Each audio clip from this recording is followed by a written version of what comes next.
They tried to throw on second down, unsuccessful. Now it's 3rd and 1. To throw is Jackson. Flush to his right. And that's caught inside the 30. And he is out of bounds, but not before he's inside the 30. And a big 32-yard play on 3rd. Final minute now of the 3rd quarter.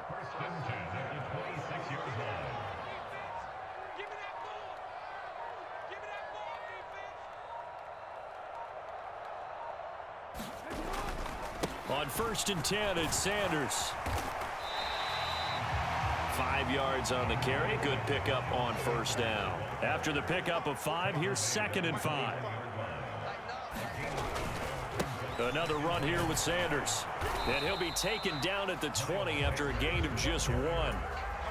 In the first half, he was held in check on the ground, but despite that lack of production, they still have the lead. And they've got to feel fortunate about that. If they could actually get production from their lead horse, that would help open up this offense and widen this margin, too. And he is going to be taken down. And that should be the final play of this 3rd quarter. And now that brings up 4th down there, a loss of 6 yards on the sack.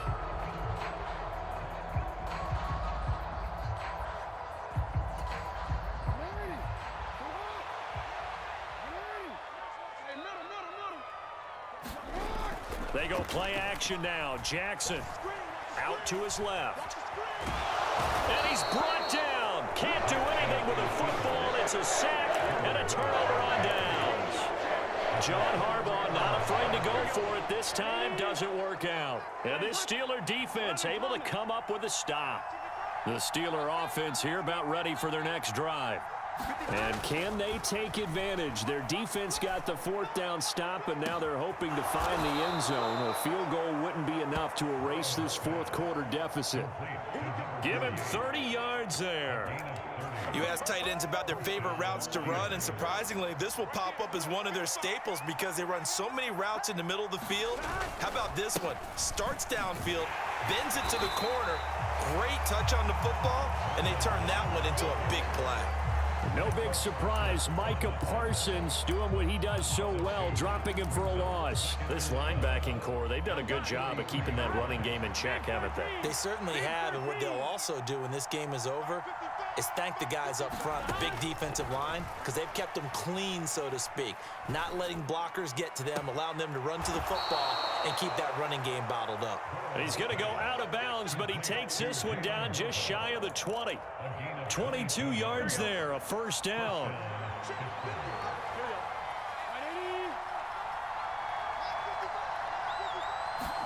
Burrow on play action, rolling to his right, and he can't get rid of it. He's taken down. Off the edge, Jerry Hughes gets the sack.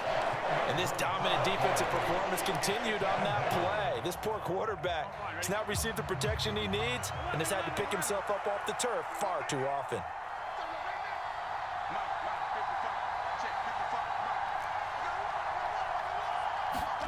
Throwing on 2nd and long. Burrow looking deep downfield. Got his man. It's caught for a Steelers touchdown. Taysom Hill. 2 catches, 2 touchdowns here so far. And the Steelers are an extra point away from tying this game here in the final minutes. Don't forget the extra point. It's up and good. And an important one that is, as we are all tied now early in this 4th quarter. So right back to square one, tied at 28 as he kicks it away. Fielded just outside the goal line. And he'll go down as this drive will start at the 25-yard line. The Raven offense set at the line for this next drive. They've got some stuff to build on from that last drive because they moved the football, CD, and then they tried to go for it on 4th down, didn't convert, probably left a bitter taste in their mouths. I would say so, and I think that they go out in this series determined for that not to happen again. In fact, they don't even want to get to a 4th down opportunity. They just want to make sure they get it done within the parameters that they've set for themselves. Run their offense, get it into the end zone. Yeah, I think a little bit of determination and a dash of anger. Into the hands of Cooper.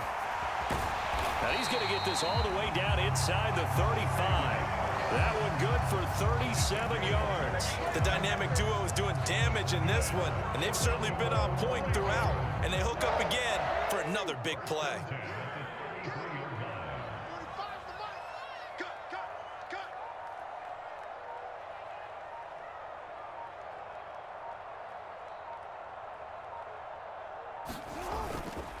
Up the middle they go with Sanders. And he's got room. And between the last two plays, they moved it over half the length of the football field. Probably had 60,000 thinking pass right there, including us in the booth. Yeah, no doubt about it. That was a big call, big guts on that one. And guess what? That run, it'll pay dividends.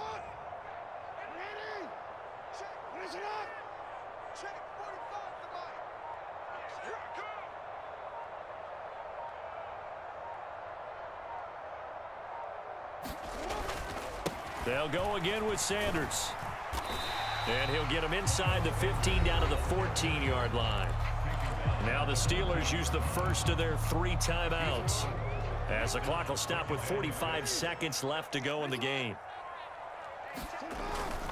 It's a second down run with Sanders. 44 yards now on the ground on just 7 carries. Now a second timeout called for by the defense. That'll leave them with just 1 remaining in this 4th quarter of play. A game-winning field goal would be a chip shot from here. Let's see how they play it on 1st and goal.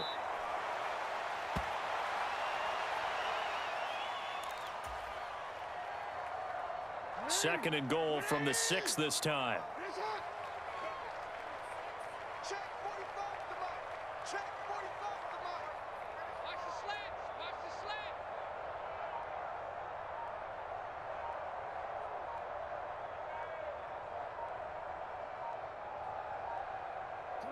And here's another kneel down as he'll try to set up the game winner. And we are set for a great finish as that timeout comes in with 2 seconds to go in this football game.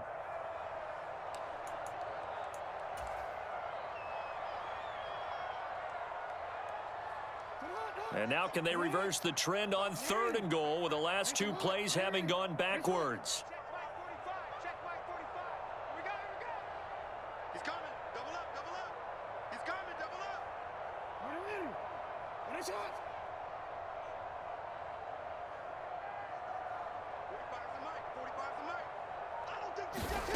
Jackson.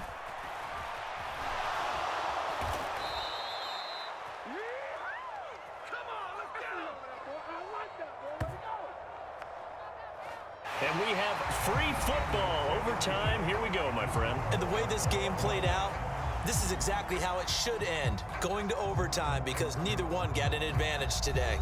And here in overtime, if the team that receives the ball scores a touchdown, it's over. If they don't, we can still have some more football. That's exactly right. If they go down and kick a field goal, the other team gets a possession to either match it or score a touchdown to win the ball game. If both teams kick field goals, the next team to score wins. But if the receiving team throws a pick 6 or fumbles the ball and it gets picked up by the defense and they score, the game is over at that point.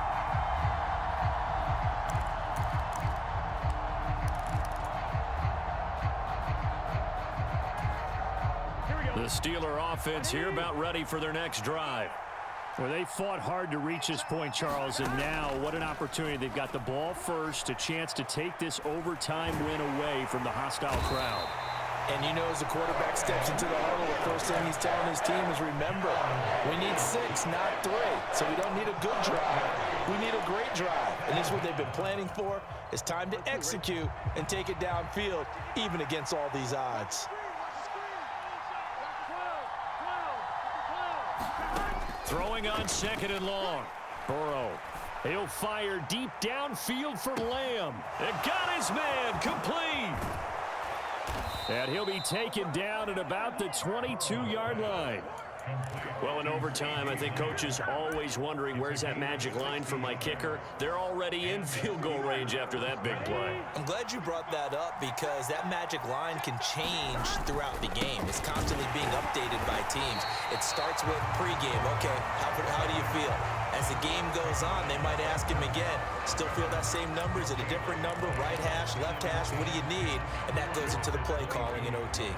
Officially nothing on that last run. They'll try again, 2nd and 10.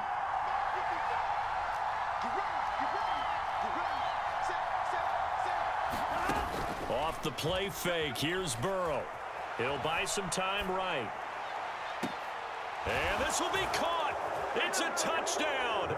An absolute stunned silence here as they have come in and stolen this one in overtime. As the fans exit back out through the turnstiles, not happy looks on their faces. Feel like they probably let this one slip away at home in overtime. I would agree with that, and their unhappiness hurts the guys at concession stands on the way out, right? Not stopping to buy something for the kids. They just want to get home. But what a dramatic way to finish this bad boy off. I mean, this game was dramatic all the way through. That's why we got to overtime. And then to go ahead and finish it this way, the fans screaming out unhappy. But the team that came in here and won this one on the road, they sprinted to their locker room. And speaking of buying things, dinner on you tonight, Dave. I kind of figured that was coming.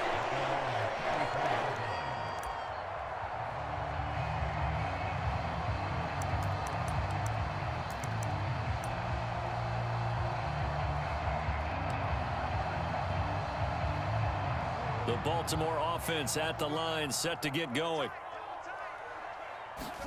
First throw in overtime now for Jackson. Escaping the pressure right.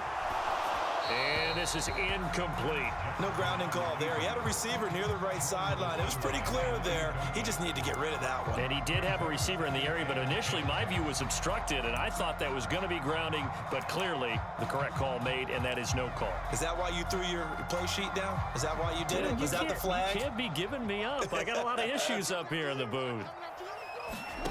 Throwing again on 2nd and 10. Jackson flushed out right.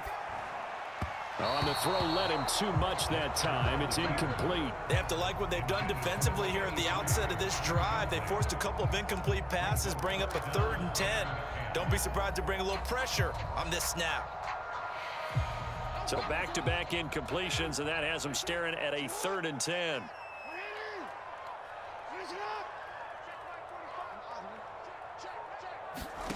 Jackson from the shotgun.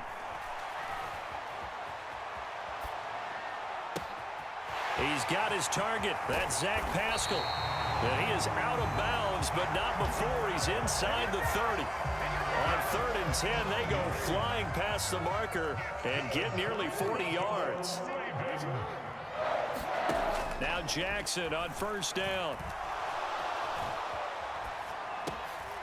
Throw right side here, taken in by Bateman. And he's going to be taken down right at the 10-yard line. That last pass puts him over 300 yards now in the game. More importantly, though, big first down here in OT. And the team around him has a lot of confidence now after picking up that 1st down. Everyone seems a little more energized. But did I hear you before the game call in and say, this is my quarterback for your fantasy league? Because he just gave you a good stat, didn't he? He did, and I appreciate it. You don't see that a ton, do you? Or the cornerback coming over to the middle of the field to make a run tackle. That's someone with a ton of confidence to feel like nothing is pressuring him on his side of the field. Sees that the ball's moved to the middle and just sprints over there to help out. He ends up getting the tackle. Well played. An interesting and intriguing decision there defensively because they kept extra DBs on the field despite seeing the multiple tight end look that came out for the offense. I thought they were going to switch out of it. I didn't know if they felt they didn't have time or what the case was. Well, in any event, the extra speed allowed for great penetration as they stuffed that one behind the line of scrimmage.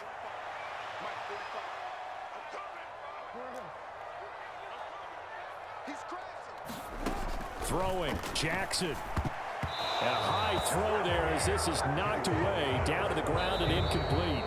So it's a win here for the Steelers, and the man leading the way was their quarterback, CD. That's Joe Burrow. Yeah, you have to be impressed with the way he ran the show, partner.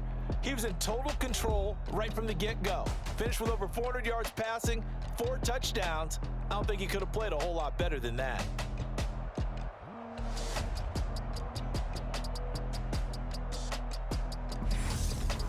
So that'll do it from here for Charles Davis and the rest of our crew. I'm Brandon Gaudin. You've been watching Madden Ultimate Team on EA Sports. For more, check us out at EA.